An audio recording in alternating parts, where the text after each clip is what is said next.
Mimi kama Jaga Kimba, rafiki ya baba mgawaji wa Kajiado Kitengela, mimi ile kitu nimeona Mheshimiwa Lengo amefanya, yeye amejionyesha ndio kiongozi, anakumbuka wananchi wa Kitengela wa Kajiado County.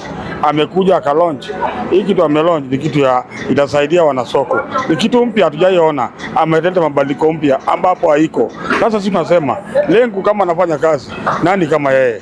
Yeye amemaliza 2 term, inaonyesha kazi yake iko mzuri na anaendelea kutufaidisha mzuri.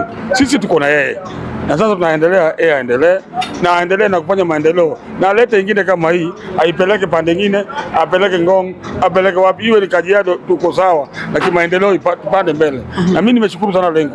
Sasa sisi kama wakaaji wa Kajiado County Kitengela tumesema Lengo akiendelea hivi 2027 direct kwa senator.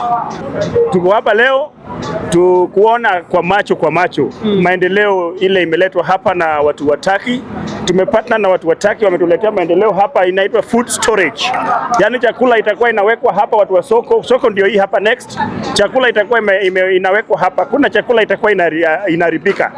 Bihita avocado, nyanya, kitunguu, chakula itakuwa inaharibika tena Kenya, Kajiado hii, especially Kitengela.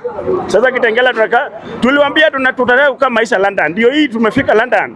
Maisha ya London imefika hapa, maisha itakuwa mrembo sana. Maisha itakuwa yani smart. Tunashukuru Mheshimiwa Gavana kutafuta vitu kama hii kuleta, na especially amekumbuka watu wa Kitengela. Tunashukuru Mr. Gavana, tuko kwa nyuma yako na tunakupenda. Tunasema ni asante sana. Huu mradi ambao tumeletewa kupitia Kajiado County tumepewa kupitia Embassy ya Turkey na tunashukuru sana. Itakuwa ya manufaa katika Kitengela market. Manake sisi tuko katika Kitengela market. Itakuwa ya manufaa katika idara ya maziwa ama sekta ya maziwa, hata pia katika soko.